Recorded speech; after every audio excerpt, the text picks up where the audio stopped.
Going on, Falcon fan? This boy Ricondo come back at you with another video. So today, guys, let's go ahead and put week one behind us. I'm gonna talk about the good and the bad, and then we got to go ahead and get ready for the Los Angeles Rams. So that's where it's gonna be. So guys, if you have not already, go ahead and subscribe to the channel. Please hit the notification bell so you know when I drop another video. Please hit the like button if something new you guys like to hear what I talk about. Then please share my video throughout the YouTube universe so more people can come in and hear me talk about these Atlanta Falcons. So like I said, guys, it's been a whole day. Still kind of sad. I told you guys when we lose games, take me to about like Wednesday or Thursday to actually to get over it because I just keep playing plays back in my head, things they could have did better. Everybody gets up on the next day, go back and look at the game, say they should have did this, they should have did this. This wouldn't happen, right? We talk about all those things and just reality of it all.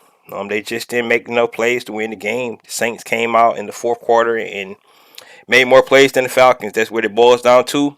But with saying that, it was some good and some bad, and these things they can take and they can build on the good, of course, and then they can try to fix some of the bad things that they didn't like and that we none of us like, right? So, like I said, we can go around and second guess everything, look at the whole game, and say if this one happened, this one happened. At the end of the day, it's over. We lost. It could have turned out another way. Well, some of these things that they did good still is going to be the case. Some of the things they did bad still going to be the case. So the result is what matters the most, the win and the loss. But at the end of the day, we got to move on. It's 16 more games left, so they can't dwell on this. Like I said, everybody get the soak and in the misery, especially losing to the Aints on the first game of the season with that crowd, man. I once again, I just want to shout out to the crowd that was there yesterday. It was awesome atmosphere being there. Personally, for myself, being in the Mercedes-Benz Stadium, I think that's the loudest I ever seen it there. We got to keep that, guys. I know they disappointed us, but we got to try to keep that. We got to try to make this a home field advantage. We saw what happened in the fourth quarter. They started coming back. They had a lot of fans there as well. Of course, that's how it's going to be. It's a rivalry game. Those guys came on bus loads and things like that. It's the Saints and the Falcons. So that's what we expect. We just came out on the wrong side of the coin yesterday, unfortunately. But with saying that, there was some good things that happened yesterday, and I'm gonna talk about the good first, and we'll talk about the bad, and then, guys, like I said, we're gonna move on to the Los Angeles Rams. So, first of all, some of the good things that I seen. One thing that we talked about was the line of scrimmage, and all season we talked about the line of scrimmage, and for me, I felt like in those first 3 quarters and a half, I felt like the Falcons dominated the line of scrimmage on both sides of the ball, offensively and defensively. They was able to run the ball effective. It was physical as well. They was real physical on both sides of the ball. Everybody don't know this, and that's why the fourth quarter is so bad because Jameis Winston only had about like -2, -4 yard passing at halftime. That's how effective the line of scrimmage was on a decent side of the ball. And then, guys, we seen what they was able to do on the offensive side of the ball, running the ball. So that's one of the things I want to say. One of the positives we can take from it, if we can stay physical like that on both sides of the line of scrimmage, create that. Just got to be able to do it like we talked about this. We got to be able to do it for the whole game. But positive, the line of scrimmage, from what I seen, was real dominant. I love the pressures that they were doing. So good thing. I love the fact that the line of scrimmage was physical and we was able to run the ball on the offensive side of the ball, and then we was able to get penetration and being able to stop their run, except Taysom Hill for some reason. He was the only one to be effective. And just something we just got to practice on that Wildcat a little bit. But other than that, I was really impressed with our line of scrimmage. Second, our young guys. Some of our young guys look real good. This is a positive thing for this team. It's a young team, but we had a lot of young guys that showed up. They actually, Most of them had a big spot in the game for us. Drake London played very well. Everybody seen that. He had the most reception in the game for a rookie. That was really promising for us. Armor Ebiketie got his first sack of the game of the season. First game, that was, like I said, he was wreaking havoc out there. That was good to see. Okendeji had his moments. Young guy again. Taquan Graham had his moments. Young guy again. Then we can't talk about our two young safeties that we had. We really need to see those guys. Richard Grant and Jalen Hawkins also had good moments. So you go back and look at the game, and you'll see all those guys where you can see they impact the game in some kind of way in a good light. That's good. Our young guys, those guys are the future of the Falcons, and all those guys showed us something yesterday. That's good to see. So another positive, our young guys actually played well yesterday. That's something that we want to see. Um, for the most part, I like the play calling for Arthur Smith. I thought it had the Saints defense. They was confused. They didn't know what was going on. All the different formations, all the things he did, all the way he was utilized the read pass option. Maybe he went to the well a little bit too many times. That's why I said for the most part. But I really thought that he had a good game plan. Um, so like some things we just didn't execute like we wanted to on certain downs and things like that. Like getting that into the bad in just a minute. But for the most part, I thought the play calling was good as well on the defensive side. Definitely in the first half, into that third quarter, they was really off the whole game. If you just look at where the play calling was going, the aggressiveness that Dean P showed on the defensive side of the ball in that first three quarters was amazing. That's what we need to see. Like I said, guys, it's all about finishing. But I for the most part, I love the play calling. I like that way we didn't sit back and play that vanilla defense. We'll get into the bad in just a minute, but we didn't sit back and we didn't play that. And Jameis Winston, he was rattled. He really was. We had a chance, a couple opportunities to actually make him turn over like he normally does, but we couldn't capitalize on those plays. So those are things you want to see. Be aggressive, make him think quick. He was had some off throws and things like that. Yes, he got hot in the fourth quarter. Like I said, I took my hat off to him. He made some great plays in the fourth quarter. We just have to take it, right? That's what happens. They had a lot of good weapons. They got a lot of good weapons on the other side of the ball, but they just made more plays than we did in that fourth quarter. But for the play calling, for the most part, like I said, I liked it. Some things that they could go back and think about calling plays a little different in the future, but the way they called the game, I liked it. Like I said, for the most part. Um, Controlling the clock. We had the ball for 33 minutes yesterday. That's so we had the time possession, which really makes it even more worse. We controlled the game. Like I said, if you look at the game, just cut it off with like 12 minutes left to go in the fourth quarter, and you look at the box score, you'd be like, "Wow, the Falcons dominate the Aints." And but those you got to play 60 minutes. So, but we dominated that game. In my opinion, we was owning the clock. We was managing it the right way. Everything was going good. Couldn't finish on certain things. That's what we're gonna talk about. Some of the bad, but for the most part, these guys are out, and that time possession was great. I really like the time possession. So that's one of the good things I liked as well. And then last but not least, for his first start after 2 years, coming out in an NFL game, I like what I saw from Marcus Mariota. Like I said, I'll get into the bad in just a minute, but I like the way he managed offense. Definitely was it not perfect. We can of course. I've been seeing it all day on social media and people saying about him not being able to slide. He needs to start looking over his shoulders, things like that. But in my opinion, Marcus Mariota um, played decent in his first game after 2 seasons not being a starter in a meaningful game. So um, I was impressed about him as well. definitely got things to work on. But for first start after 2 seasons coming out, that kind of atmosphere, I thought he played well.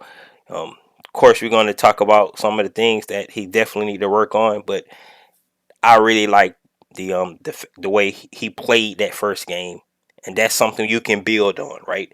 Like I said, the first game, looking at the good things that we can build on, so we definitely can build on growing our line of scrimmage, continue to be physical and being able to run that ball. Those young guys that I talked about, they keep improving, getting better and better. Those young guys are going to turn into some good vets for us. Um, keep mixing it up with the play calling, DPs, keep being aggressive. Still need to hear from you this week and see what you had to say.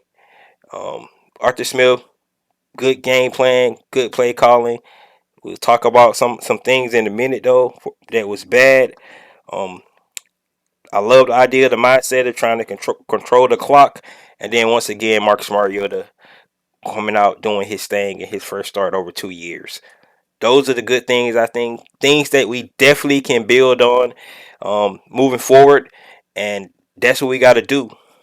We always say the team that you see on September is hopefully not, that's not the team you see and later on in the year, in the November and December time frame. Those guys can improve and get better and work on some of these things from game one to then.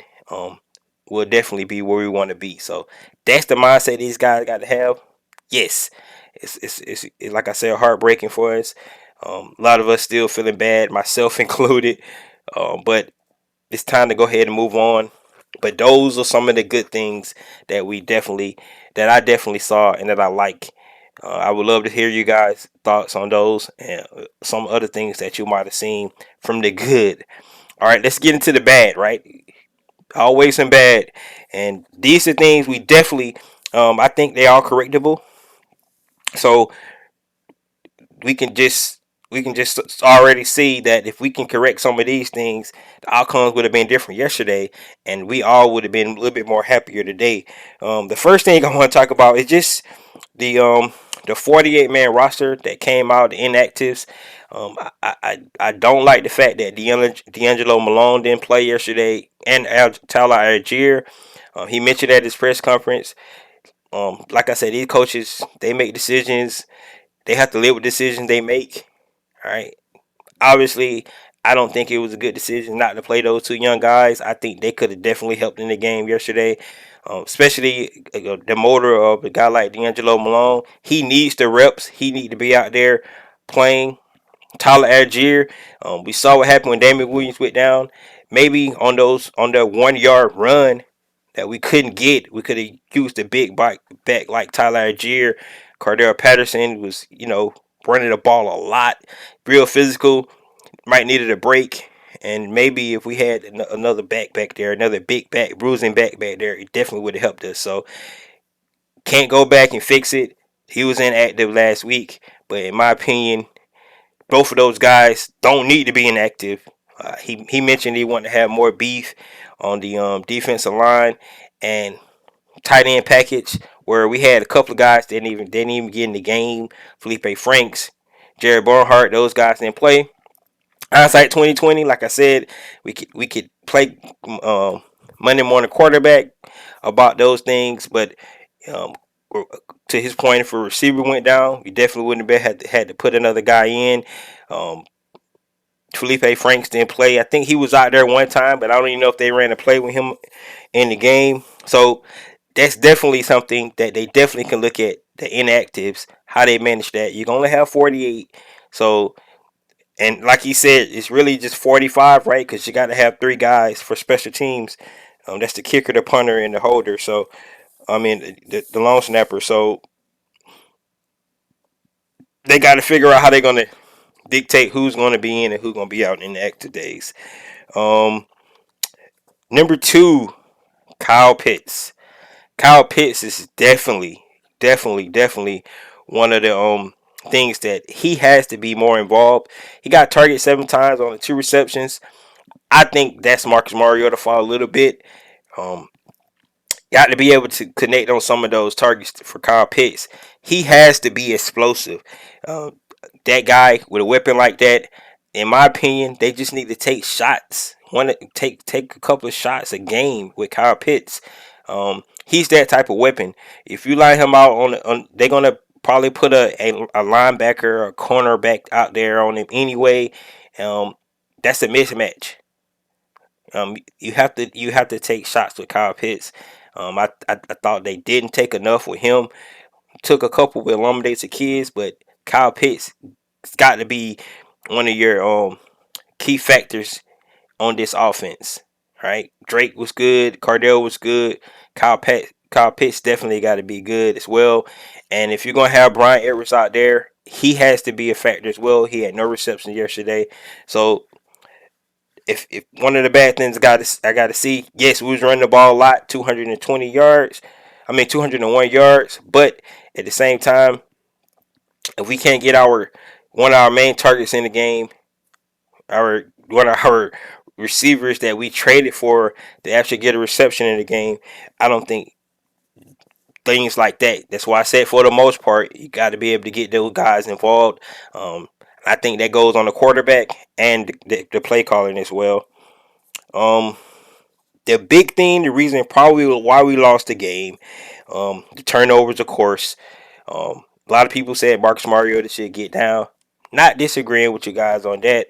However, um, if a guy trying to make a play, to me, they just let him make the play. They just need to protect the ball. And that, I mean, we got on Calvin Ridley so many times about not trying to get the first down, running out of bounds, and he could have just got the first down, right? Marcus Mariota trying to make a play. So in my opinion, when he going for it, go for it. I know he's a quarterback. Try not to take all those shots, but at the end of the day, I like guys who's going to try to make plays and go for it. Yes, we want him to stay healthy and things like that, but at the same time, he's trying to win. I never fought a guy for trying to make a play, and in my opinion, that was what he was trying to do. However, two turnovers in the game definitely. When you turn the ball over two times against a team um, like the Saints, you might lose. So that's one of the issues. The red zone, definitely can't go 2 for 4.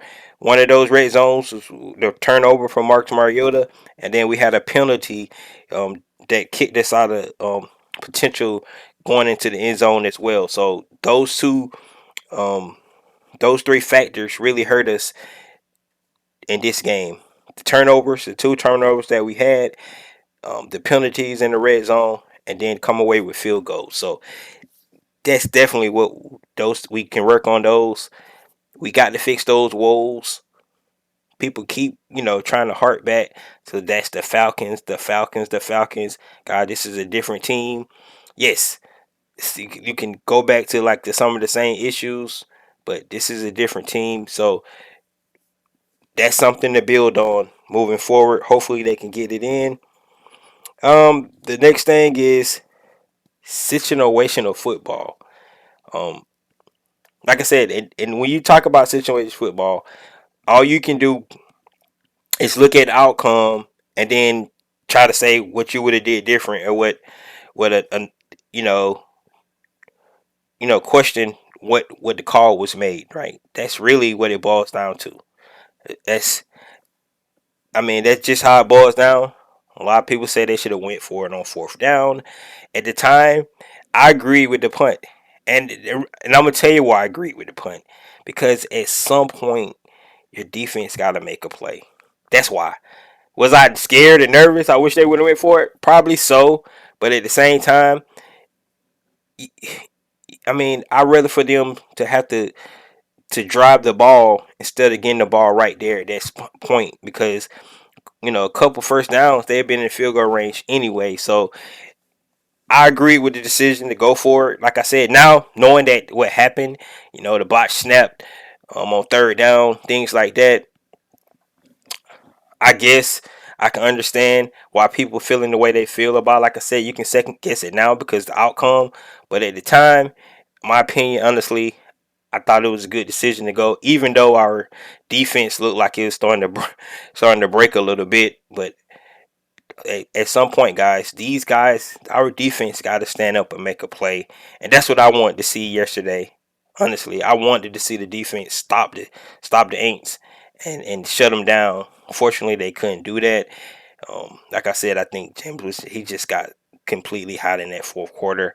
Like I said, caps off to him. So um, that's just how it goes. But situational football is important. Like I said, a lot of games come down to the last play in the NFL. That's how, you know, good these guys are. How these teams are. The margins are error in the NFL is so small. So little things like that, the situations. One thing that I think Dan Quinn failed on a lot was situational football. Um, but to Arthur Smith's credit, he won a lot of one game scores last year. Just go back and look. He did. He had some games where he had some questionable calls that, like I said, we can second guess them after the fact and things like that. But for the most part, this team won a lot of close games last year. So I think they can figure from that. Even though this is a new team, maybe they have to learn again. The coaching staff is still the same. It's intact. So hopefully, situation of football get better on both sides of the ball. Now, listen to the players and the coaches. Like I said, I want to hear from Dean Pease. But according to Dean Pease, according to the players, they didn't switch up anything. They said they were still bringing pressure. They just said the Saints made better plays. That's what they say. It didn't look like that to me. It felt like they changed up, like they actually started to play a different coverage. But according to the players and things, they kept being aggressive. They kept trying to bring pressure. They said that the Saints just played better ball. So I'm really interested to see what Dean P say about that. And then my last point, and I think we all can agree with this. We got to start playing to win, not to lose, right? We got to start the plan to win. So go back to those situations. Like I said, go for it. Hell, I mean, like I said, I agree with him not going for it, but um, what the hell, go for it. And you can live with it. You decide to make a chance and go for it on fourth down. Um, Go zero blitz on Jameis Winston and see what happens. Um, Live or die, man. Just try to make a play. If something's not working, just be aggressive and try to win it the best way you can. Like I said, either way, at the end of the day, um, we going to second guess because that's what we can do because we saw the outcome. And I think you guys would agree with me on this. And I know a lot of you guys, you know, mad and saying all this stuff, but if the Falcons would have won yesterday, you wouldn't be so upset about some of the things you're saying. If the Falcons would have won yesterday, I wonder how many people would have got on here and said Marcus Mariota need to go down, he need to slide. You probably saying it, but you wouldn't be saying it the way you feeling it. If we would have stopped them on that after that punt, you wouldn't have said Arthur Smith should have went for it. You would have said that was a smart decision.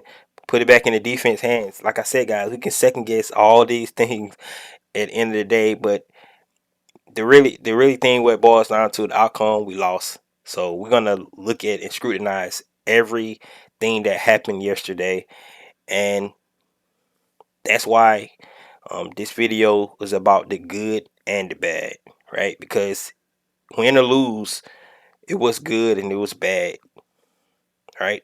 Only thing happened, we lost. So we just have to look at it in that light. And like I said, guys, that's it. We're done with the Aints week 1.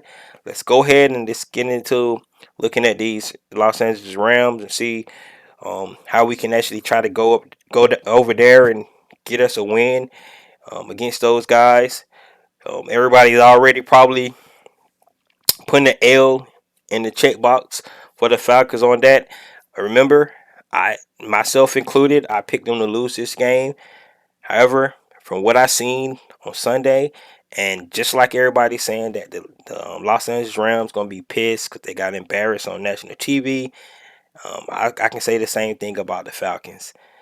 They're gonna be pissed because they gave away the game against the New Orleans Saints on Sunday at home.